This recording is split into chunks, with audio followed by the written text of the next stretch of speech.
17 বছরের ব্যবধানে এমন ভয়ঙ্কর অগ্নিকাণ্ডের সাক্ষী হলেন হংকংবাসী। 24 ঘণ্টারও বেশি সময় পর তাইপোর ওয়াং ফুক কোর্টের আবাসন কমপ্লেক্সের আগুন নিয়ন্ত্রণে এলেও প্রাণ গেছে বহু মানুষের। তবে হংকংয়ের ইতিহাসে 3 দশকের মধ্যে সবচেয়ে মর্মান্তিক এই অগ্নিকাণ্ড ছাপিয়ে আলোচনায় ভবন সংস্কারে ব্যবহৃত বাঁশের মাচা বা কাঠামো, যার উপর ভর করে উঁচু জায়গায় মেরামতের কাজ করেন নির্মাণ শ্রমিকরা।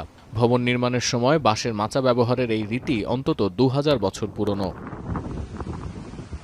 এই মুহূর্তে হংকংয়ে নির্মাণাধীন এমন শতাধিক ভবন দেখা যাবে যেখানে অবকাঠামোর সঙ্গে তৈরি করা হয়েছে এমন একটি বাঁশের কাঠামো, যার উপর ভর করে অসম্পূর্ণ ভবনের বিভিন্ন তলায় কাজ করছেন নির্মাণ শ্রমিকরা।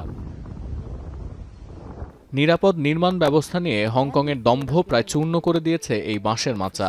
রয়টার্স, সিএনএন, আল জাজিরা সহ বেশ কয়েকটি আন্তর্জাতিক গণমাধ্যমের প্রতিবেদনে বলা হচ্ছে, তাইপোর ওই অ্যাপার্টমেন্ট ভবনে আগুনের ছবি ও ভিডিও বিশ্লেষণ করে দেখা গেছে সহজে দাহ্য বাঁশ ও এর সঙ্গে জড়ানো নাইলন দড়ি, সিনথেটিক পলিমারের জালের কারণে আগুন দ্রুত ছড়িয়ে পড়ে। ছবিতেও স্পষ্ট দেখা যায় বুধবার আগুন লাগার সময় 13 তলা ওই অ্যাপার্টমেন্ট ভবনে সংস্কার কাজ চলছিল এবং সেখানে ব্যবহৃত হচ্ছিল বাঁশের মাচা ও সিনথেটিক জাল।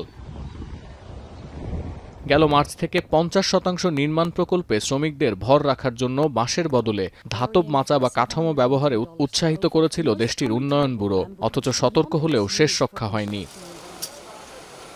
এই অগ্নিকাণ্ডের পর আটক করা হয়েছে ওই অ্যাপার্টমেন্টের সংস্কারের সঙ্গে জড়িত কয়েকজন প্রকৌশলীকে, যাদের বিরুদ্ধে অভিযোগ দায়িত্বে অবহেলার কারণে প্রাণহানি ঘটানো। আর এই অভিযোগের ভিত্তি ভবন মেরামতের কাজে সহজে দাহ্য উপকরণের ব্যবহার।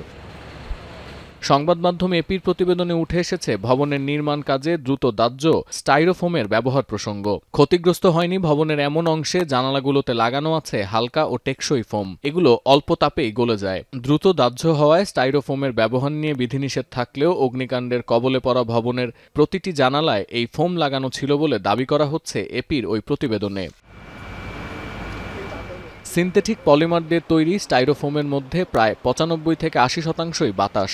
এতে ফোমটি যেমন হালকা ও ভাসমান হয়, তেমনি এর সাহায্যে দ্রুত ছড়িয়ে পড়ে আগুন। মোটা দাগে তদন্তকারী কর্মকর্তারা বলছেন, ভবন সংস্কারে ব্যবহৃত অনেক উপকরণই অতি দাহ্য পদার্থ দিয়ে তৈরি। বাঁশ, সিনথেটিক পলিমার জাল, নাইলনের দড়ি, স্টাইরোফোম ইত্যাদি উপকরণের বিকল্প ব্যবহার করা গেলে এই আগুন এত ভয়াবহ হতো না।